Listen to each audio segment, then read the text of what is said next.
భక్తి రాశిఫలాల ఛానల్కు స్వాగతం.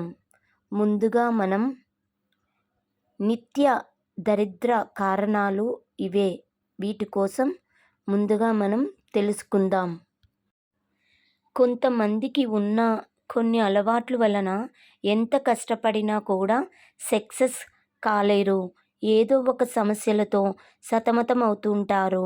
ఆ అలవాట్లను మానుకోకపోతే ఎప్పుడూ కష్టాలు, దారిద్ర్యంలో కొట్టుమిట్లాడుతూ చివరకు రోడ్డున పడే ప్రమాదం కూడా లేకపోలేదని హెచ్చరిస్తున్నారు.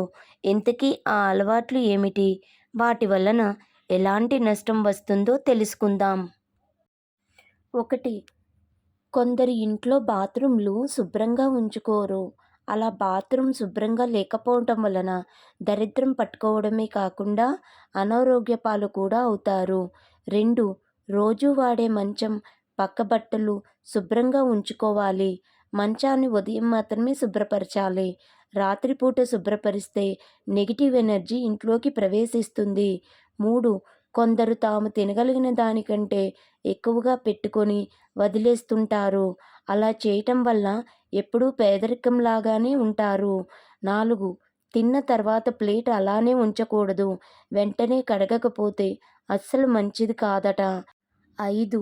ఉమ్ముని ఎక్కడ పడితే అక్కడ ఊయడం వలన లక్ష్మీదేవి ఇంట్లోకి రాకుండా వెళ్ళిపోతుంది. దీని వలన దరిద్రం తాండవిస్తుంది. 6. ఇంటికి ఉత్తరంలో నల్లటి వస్తువులు ఉంటే అవి నెగిటివ్ ఎనర్జీని తెలియచేస్తాయి. 7. ఉత్తర మూలాల్లో బరువైన వస్తువులు పెట్టకూడదు. ఇలా చేస్తే ఇంట్లో వారి మధ్యన గొడవలు తలెత్తే ప్రమాదం ఉంది. 8.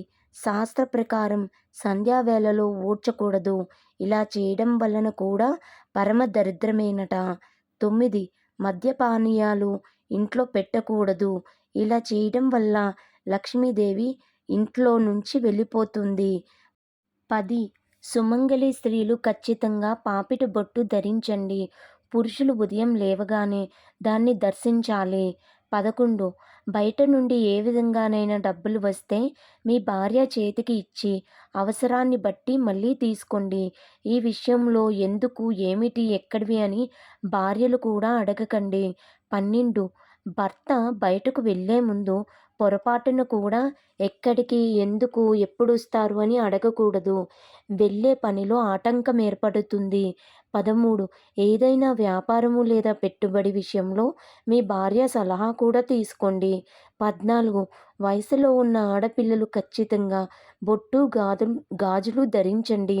దీనివల్ల పెళ్లి తర్వాత మంచి గౌరవప్రదమైన కుటుంబం లభిస్తుంది. మీకు మా ఛానల్ నచ్చినట్లయితే లైక్, షేర్, సబ్స్క్రైబ్ చేసుకోండి.